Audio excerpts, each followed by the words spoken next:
I'm not quite sure how we've made it, but it is already the end of August, and that means it is time for me to talk about the one-star review picks I made at the end of July and see if they actually were truly one-star books.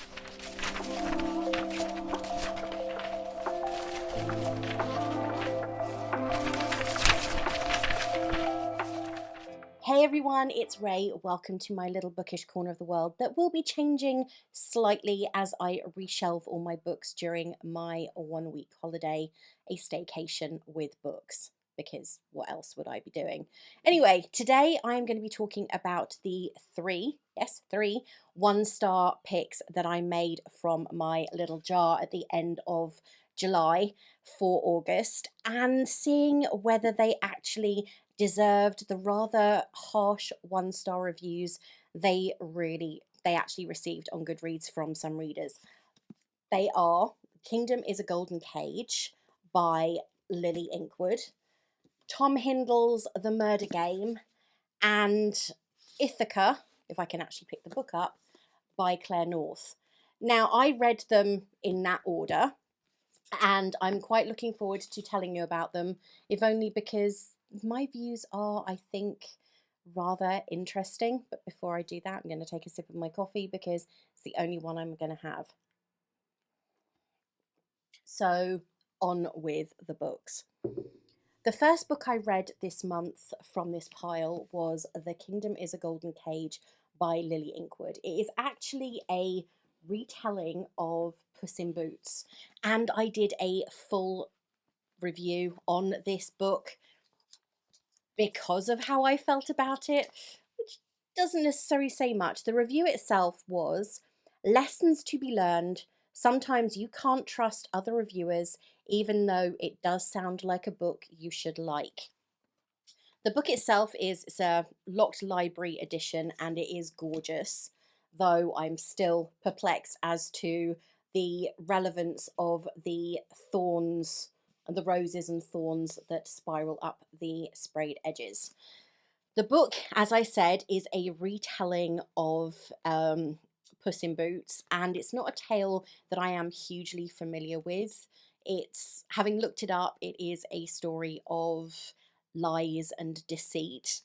And the summary is: once upon a time, there was a princess locked in a tower, forced to bend to her father's will.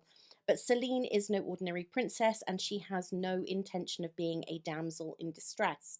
In this book, her lover, Hugo, or not her lover, but the one that she is in love with, has been turned into a cat by an evil sorcerer, and she is desperate to find the man who can unlock Hugo from this curse. However, there is a lot of deception. She is forced to marry somebody else, the kindly and somewhat misguided Philippe. And there is it's a tale of shapeshifters, and rather than anthropomorphic cats, though there is one, he is actually a human in disguise. I have to be honest, I think that this review was actually generous. I gave this book 0.25 stars because Storygraph allowed you to do that. On Goodreads, I had to give it a 1, and I do think that maybe this is what other people were doing. It is probably the lowest rated book, not personal rating, but the lowest rated book I have ever read on Goodreads. It has 2.66 stars, I think, out of 5, and many people had similar issues to me. There was in a very, very complicated world. At the front of the book, you get a very, what could be considered a really useful list of characters, but unfortunately, most of these characters have no role to play in this book. They are the history, so they could have been a prologue, or as is actually going to be their case on the 30th of August, so very, very soon, the prequel, which is a retelling of Rapunzel, is coming out. And this is the story, I believe, of Celine's mother and her father. So it's kind of as though the author went, oh, well, I'm going to write this book, I'm going to release this. And it's published by HarperCollins, so it's not been picked up by a small indie publisher. It's a massive publisher. And it just feels as though there is a lot missing from this book that you should know before you go in. And it's all being told in the prequel that's being released as a sequel, which for me personally is a huge mistake. This book is going on my unhaul shelf. I'm not even sure if I'm going to bother selling it. I think it may well go to the brand new charity shop that has just opened around the corner from me that is accepting a lot of donations at the moment. Because while it is a stunning edition, it really is beautiful, the story within is not deserving of the cover and the effort that went into it, which makes me kind of sad. So, was this review accurate? To a degree. I don't think it was. It went far enough, if I'm being honest. So that was a bit of a dud, and it didn't exactly set me up for the month, but it wasn't one that I will be picking up again in a hurry. And I definitely will not be picking up the prequel sequel, even though I love Rapunzel. The second book I read was The Murder Game by Tom Hindle, which is, I believe, the first in, it's not a series, but it's the first of his cozy mystery style novels. One house, nine guests, endless motives for murder. Guests assemble at Hamlet Hall for a New Year's Eve party to remember. They are to take part in a murder mystery game with a 1920s twist, and everyone has their own part to play. But the evening has barely begun when one guest is found dead, killed by an injury to the head. Someone is playing by their own rules, and a close knit community, old rivalries run deep. The review for this one, actually, I was perplexed by completely because having read the book now, it didn't make any sense to me. Completely whack, it's giving, and it was all just a dream. 1 star is generous. I found the mystery quite intriguing. I liked the style of writing, and the whole mystery had a sort of locked room feel to it. That's my personal opinion. I have got another of Tom Hindle's books on my bookcase. I don't think you can see it right now, but it's his latest one. I think it's on Murder on Lake Garda. But this one, if I hadn't already purchased that, I don't know if I would have done, because this mystery was so complicated and unnecessarily so. There was a lot took place. The final unveiling of the killer was partially expected but partially not, given the fact that there were so many other potential suspects that probably would have made it a better murderer, in my view. And I didn't get the whole it was just a dream thing, because the murder did take place. There wasn't a case of, oh, this person isn't actually dead. But there were so many very confusing red herrings that were unnecessary, especially given the fact that obviously the murderer had already been decided when the book was started. I did like the way that they unveiled the killer. I liked the scenery, the setting. It was very um, Agatha Christie, Rebecca, so Du Maurier-esque, with the windy lighthouse, the tower, the locked hotel room, and it had that excitement to it. But I do feel that the murderer unveiling, the actual murderer was a disappointment. It sounds awful, but it's true. The murderer was a disappointment. However, the things that led to it weren't so much. So I didn't give this 1 star. I felt that it deserved more than that. I do think that perhaps we read a different book. I don't think that this deserved the completely whack review, because there wasn't that Dallas, it was all a dream while I was in the shower feel. The final book I read for the month was Claire North's Ithaca. It's the first mythology book I've picked up in a while, unless you class Babylonia, which I kind of do and don't, because I think that Babylonia was very much a historical with mythology ties, whereas this is 100% mythology. It is, if you are familiar with the Odyssey and Odysseus's 10-year travels to get back from Troy after the war to his home in Ithaca and his wife Penelope and their son Telemachus, then you will know that everything, a lot is made of what is happening on Odysseus's travels, and it's very infrequently mentioned that Penelope, his wife, is sitting at home patiently trying to keep things running in Ithaca while she is overrun with ardent suitors who want to marry her.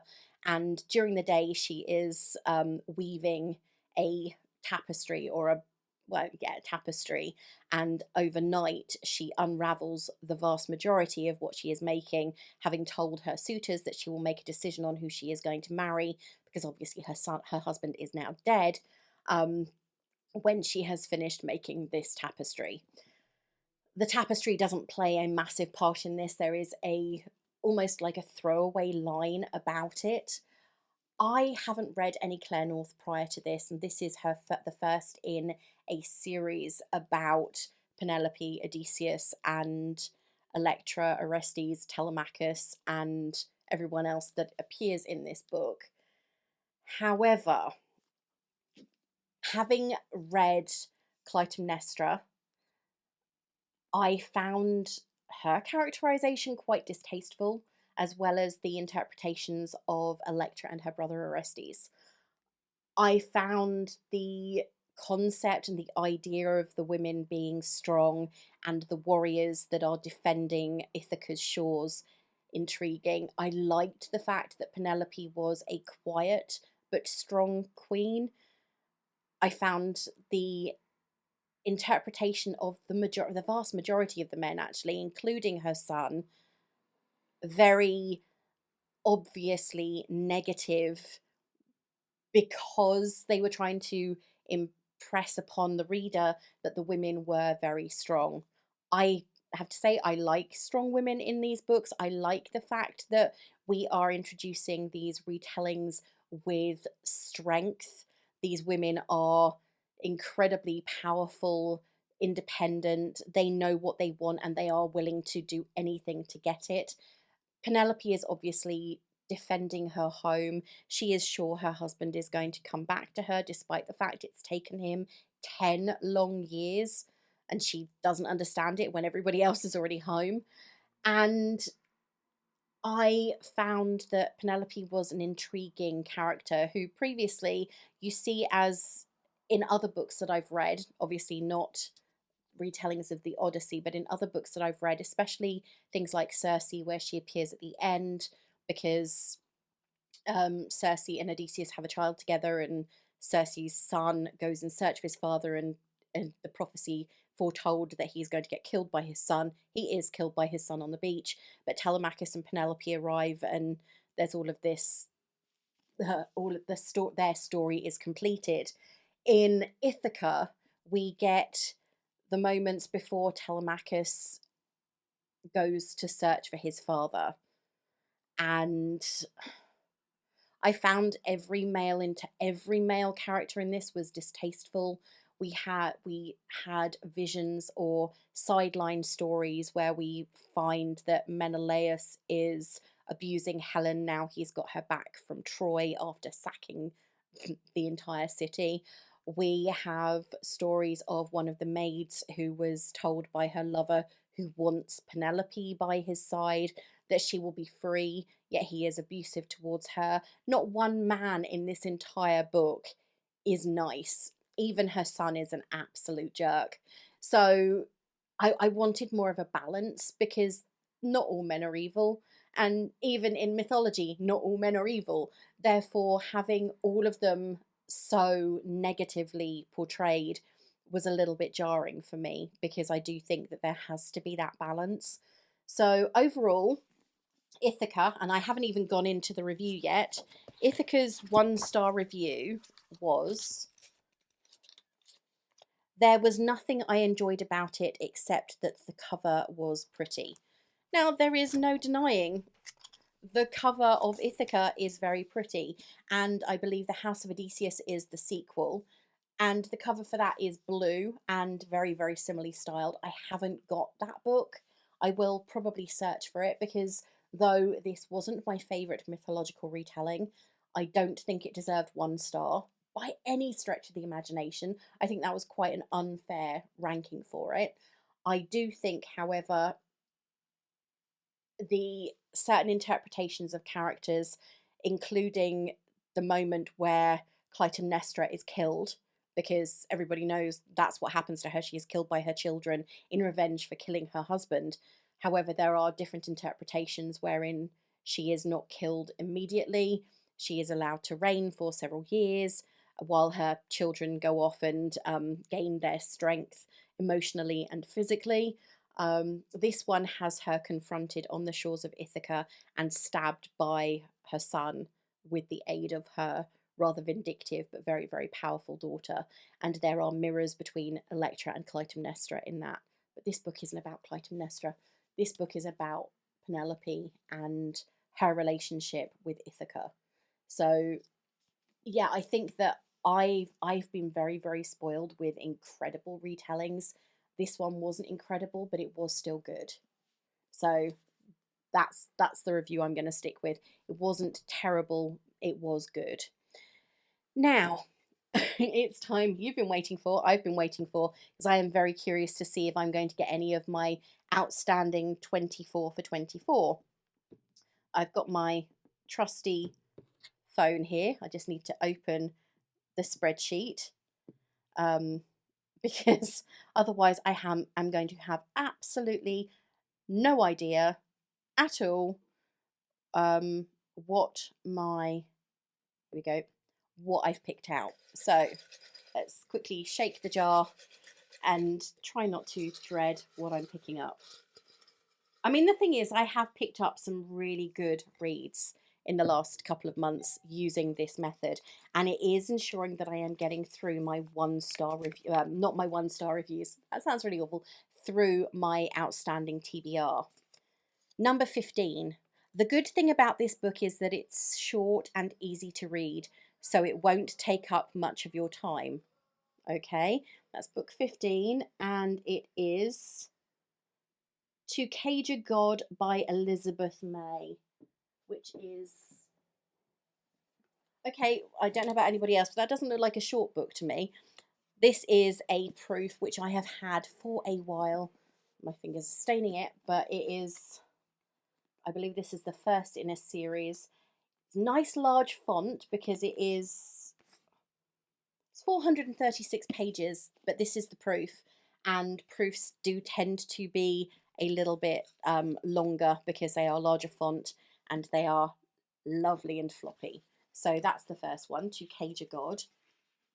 It's the part of a duology, apparently. Okay, book number 2.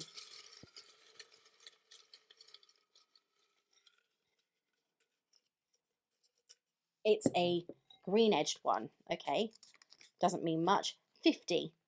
I lay awake in anger at how I had wasted several hours of my life reading this garbage. I was so incredibly bored the entire book. Okay, that's book 50. So book 50 is The Beholders by Hester Musson. And that is a special edition. And I don't even know what it looks like. Oh, I think, oh, hang on. Here we go. This is a special edition. It's a Waterstones and it's beautiful. So, okay, that's not a very positive review. However, I think this is historical fiction. 1878, the body of a boy is pulled from the depths of the Thames, suspected to be the beloved missing child of the widely admired Liberal MP Ralph Gethin. So it's about somebody who is accused of murder by the look of things. That's The Beholders. That's book 2. That looks a lot shorter than the proof. And let's say book 3. Okay, I have no idea what any of these are. They are all nicely folded and I haven't looked at them since I put them in there. Oh, This was not well written, and I can't imagine the horror of spending another 430 pages with this girl. Okay, 26. And every time I open one of these, it's like, wow, somebody really didn't like it. The Other Bennett Sister by Janet Hadlow. This is actually a book on my 24 for 24. So I'm kind of glad that it came up, but it's kind of chunky. And it's 600 and, wow, this is a long one. 655 pages. I got this as a Christmas gift, and it has been sitting on my shelf for 2 years. So it's been there a while. The other two I've had in the last, they've been only been on my shelf for the last 10 months maybe. In fact, the Beholder's not even that long. So 655 pages. This is going to be a chunky month of reading. In September, but luckily we haven't got book club this month. We are meeting again in October with the Pumpkin Spice Cafe by Laurie Gilmore. So these are the 3 books that I'm going to be reading for my 1-star review picks in September. They have, some of them have been on my shelf a while, especially The Other Bennett Sister. The rest of them have not. They're new or new-ish. So this is it. I'm not nervous at all. This isn't going to be terrifying. 655 pages. That's probably one of the longest books I'll have read this year, but it is a 24 for 24 as well. So I'm going to be sort of hitting 2 stones with 1 stick, as it were. And that isn't the right saying, but I'm going to stick with it anyway. So here you go. Have you read any of these books? Do you have any of the similar opinions to the 3 that I read in August? Or do you share the reviews that people have given for my September picks? I would love to hear from you. So please do let me know. Leave a comment in the box below, or just tick it, give it a like, subscribe to the channel if you haven't done so already. And until next time, I will speak with you soon. Bye.